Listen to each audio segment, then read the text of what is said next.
Shalom saudara, haleluya. Selamat datang ke siri renungan ringkas dari Injil Yohanes yang berbentuk soalan dan jawaban.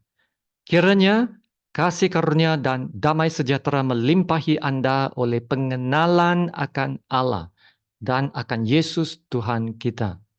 Kita akan lihat Yohanes bab 11, dua petikan ini dalam ayat 5 hingga ke-12 dan juga 17 hingga ke-27. Dengan tajuk ini, Akulah kebangkitan dan hidup. Mari kita baca dari ayat yang ke-5. Yesus memang mengasihi Marta dan kakaknya dan Lazarus.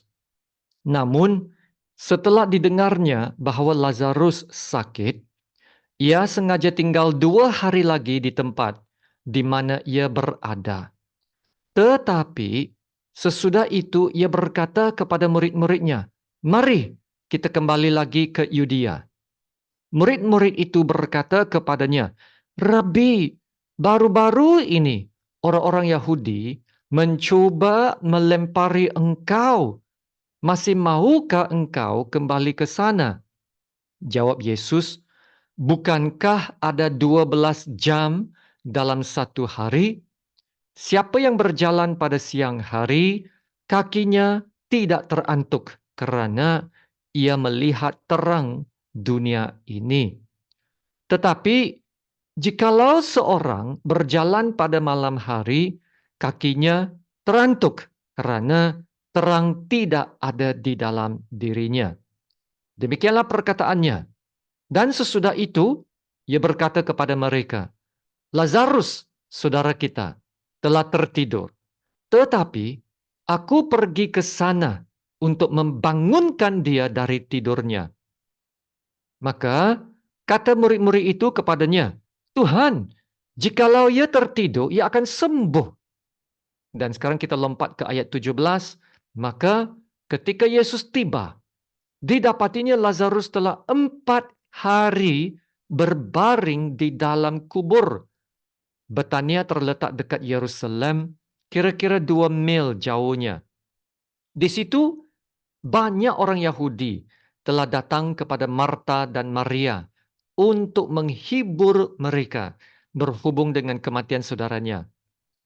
Ketika Marta mendengar bahwa Yesus datang, ia pergi mendapatkannya, tetapi Maria tinggal di rumah. Maka kata Marta kepada Yesus, "Tuhan, sekiranya engkau ada di sini, saudaraku pasti tidak mati. Tetapi sekarang pun aku tahu bahwa Allah akan memberikan kepadamu segala sesuatu yang engkau minta kepadanya." Kata Yesus kepada Marta, "Saudaramu akan bangkit." Kata Marta kepadanya, "Aku tahu bahwa ia akan bangkit pada waktu orang-orang bangkit pada akhir zaman." Jawab Yesus, "Akulah kebangkitan dan hidup. Barang siapa percaya kepadaku, ia akan hidup walaupun ia sudah mati. Dan setiap orang yang hidup dan yang percaya kepadaku tidak akan mati selama-lamanya. Percayakah engkau akan hal ini?" Jawab Marta, "Ya Tuhan, aku percaya bahwa engkaulah Mesias, anak Allah, dia yang akan datang ke dalam dunia." Demikianlah firman Tuhan. Mari kita lihat satu ayat ini, soalan edisi ini. Ayat 25 adalah pernyataan "Aku adalah aku, Yesus yang kelima." Apakah pernyataan ini dan kenapakah ia penting? Pernyataan "aku adalah aku yang kelima" dalam petikan ini adalah "Akulah kebangkitan dan hidup. Barang siapa percaya kepadaku, ia akan hidup walaupun ia sudah mati. Dan setiap orang yang hidup dan yang percaya kepadaku tidak akan mati selama-lamanya." Percayakah engkau akan hal ini? Pernyataan "Aku adalah gelaran Allah Bapa dalam Keluaran 3 ayat 14. Saya baca ayat ini.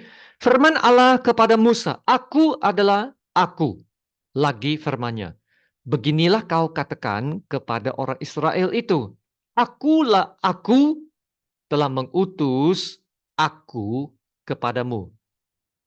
Ya saudara, aku adalah aku di sini merujuk kepada Allah Bapa. Dan ia adalah gelaran bagi Allah Bapa.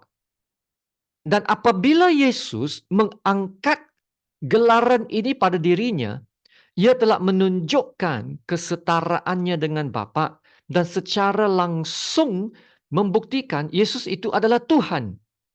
Ya saudara, saya tahu inilah kali kelima saya memberitahu tentang hal ini dalam siri Renungan Yohanes ini yang mengaitkan gelaran Aku adalah Aku dalam Keluaran 3:14 ini dengan Yesus.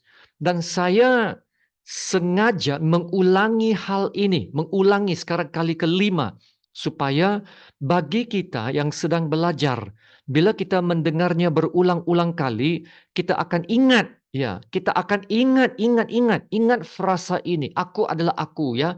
Dan frasa ini dapat membuktikan ketuhanan Yesus. Dan orang-orang Yahudi tidak menyangkal kebenaran ini. Ya, tidak menyangkal kebenaran ini, yaitu gelaran aku adalah aku ini adalah gelaran Allah. Hanya mereka tidak mengakui dan tidak mau menerima Yesus sebagai Mesias, anak Allah. Malah mereka mau membunuhnya sejak dari bab 5. Karena Yesus telah menyamakan dirinya dengan Bapa. Inilah tuduhan mereka ya dalam bab 10 ayat 33 sebelum bab ini. Dalam ayat ini berkata, jawab orang-orang Yahudi itu, bukan karena suatu pekerjaan baik, maka kami mau melempari engkau. Ya, yaitu mereka mau membunuh Yesus. Melainkan karena engkau menghujat Allah. Dan karena engkau sekalipun hanya seorang manusia biasa, manusia saja menyamakan dirimu dengan Allah. Dan saudara, orang-orang Yahudi ini menganggap Yesus sekadar manusia biasa. Tapi pernyataan kelima ini, Akulah kebangkitan dan hidup, menunjukkan Yesus berkuasa atas kematian dan dapat menakluk kematian. Dan ia juga menunjukkan Yesus dapat memberi hidup. Dan hidup yang Yesus maksudkan di sini bukan sekadar hidup jasmania, tetapi hidup yang kekal. Karena dalam ayat seterusnya, Yesus berkata, setiap orang yang hidup dan yang percaya kepadaku tidak akan mati selama-lamanya. Selama-lamanya. Nah, pernyataan ini memberi harapan kepada manusia bahwa kita boleh menerima hidup yang kekal dan tidak perlu takut kepada kematian. Ya saudara, kesan dari pernyataan ini, Marta menjawab dalam ayat seterusnya, ayat 27. Ya Tuhan, aku percaya bahwa Engkaulah Mesias, anak Allah. Dia yang akan datang ke dalam dunia. Saudara perhatikan dalam ayat ini, Marta berkata, Engkaulah Mesias, anak Allah. Maka tujuan, tanda, dan pernyataan aku adalah aku adalah untuk menunjukkan identiti Yesus sebagai Mesias. Mesias, anak Allah yang ilahi. Dan yang sangat luar biasa, Yesus tidak menolak pengakuan Marta. Tidak menolak pengakuan Marta yang memanggil Yesus itu Mesias, anak Allah. Bermaksud Yesus menerima pengakuan Marta itu. Nah, saudara, sekiranya ini adalah benar, maka Yesus menggenapi semua nubuatan-nubuatan dalam perjanjian lama yang memberitahu tentang kedatangan Mesias yang berkuasa untuk menyelamatkan manusia. Amin. Maka Yesuslah Mesias itu, anak Allah yang ilahi. Penggenapan nubuatan-nubuatan perjanjian lama adalah satu lagi bukti kuat bahwa Yesus adalah ilahi, yaitu Yesus bukan sekadar manusia biasa. Dan saudara, ada nota tambahan di sini untuk ayat 7 hingga ke 10. Saya akan beri penjelasan yang singkat. Karena ada kebenaran yang sangat penting di sini ya. Dan apabila Yesus menyatakan niatnya untuk pergi ke Yudea, murid-muridnya coba menghalangnya ya dalam ayat yang ke-8 ini. Karena orang-orang Yahudi ingin menangkap dan membunuhnya seperti yang berlaku dalam bab sebelumnya itu apabila Yesus berada di Yudea kan. Dalam ayat 9 jawab Yesus, bukankah ada 12 jam dalam satu hari? Siapa yang berjalan pada siang hari kakinya tidak terantuk karena ia melihat terang dunia ini. Selagi masih siang, Yesus akan tetap bekerja untuk melakukan kehendak Allah. Nah, itulah dia, selagi masih siang, Yesus akan tetap bekerja. Untuk apa? Melakukan kehendak Allah. Nah, inilah yang telah dinyatakan sebelumnya beberapa kali. Ya, dalam Yohanes contohnya, Yohanes 4 ayat 34. Kata Yesus kepada mereka, makananku ialah melakukan kehendak Dia yang mengutus aku dan menyelesaikan pekerjaannya. Dan lepas itu ayat 6 bab 6:38, sebab aku telah turun dari syurga bukan untuk melakukan kehendakku, tetapi untuk melakukan kehendak Dia yang telah mengutus aku. Ya saudara, untuk tujuan inilah Yesus datang. Melakukan kehendak Allah. Yesus tahu waktunya terhad karena ia akan mati. Namun, selagi belum tiba masanya untuk Yesus mati, Yesus akan tetap mengerjakan kehendak Bapaknya sampai akhir. Sampai dapat menyelesaikannya. Dan tidak ada apa-apa atau sesiapapun yang dapat menghalang dan menyekat Yesus. Yesus akan tetap selamat, ya, akan tetap selamat selagi belum tiba masanya. Yesus juga tidak takut. Tidak perlu takut dengan ancaman orang-orang Yahudi yang selalu mau tangkap dan bunuh dia. Tapi Yesus tidak takut karena Allah Bapa akan melindunginya sehinggalah sudah sampai waktunya apabila Yesus akan mati. Jadi saudara, petikan ini juga mengajar kita untuk terus bertekun, ya, terus bertekun melakukan kehendak Tuhan tanpa perasaan takut. Kita tidak perlu takut kepada ancaman, tuduhan, dan penghakiman. Saudara, kita percaya sajalah kepada perlindungan Tuhan sehingga kita selesai melakukan kehendak Allah dalam hidup kita. Ya, saudara, dan kita boleh kata nanti, saya sudah hidup melakukan kehendak Allah. Yes, saya sudah hidup melakukan kehendak Allah. Kita tidak akan sia-siakan hidup kita. Maka saudara, tempat yang paling selamat adalah bila kita tinggal tetap dalam kehendak Tuhan dan hidup melakukannya.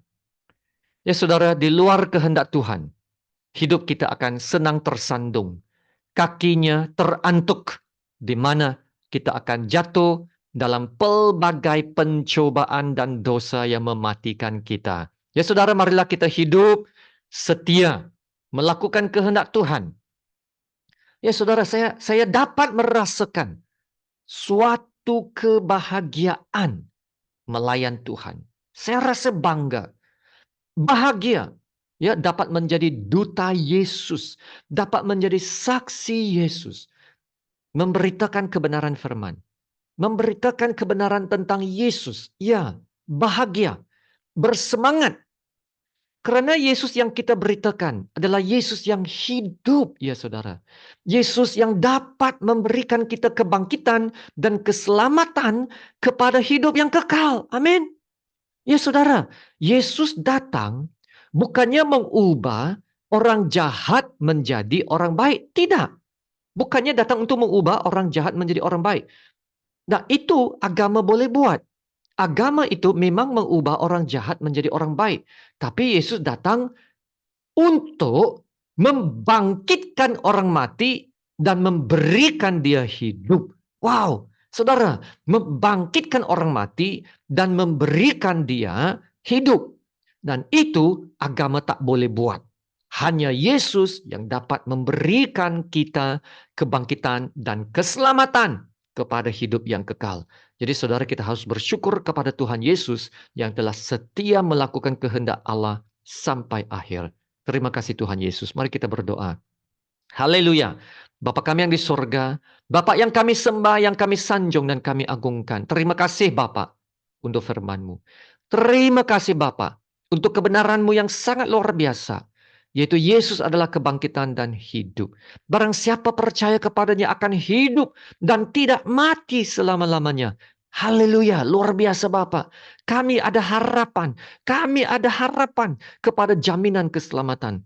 Kami ada kepastian kepada hidup yang kekal. Kami tak perlu lagi takut dengan maut. Hidup untuk Kristus.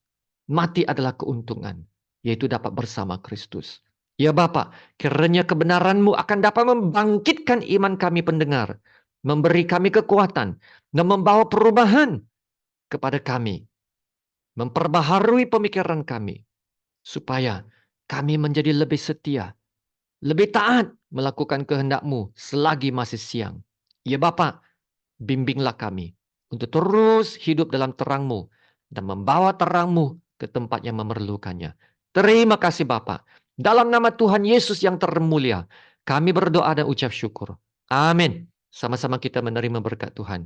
Tuhan memberkati engkau dan melindungi engkau.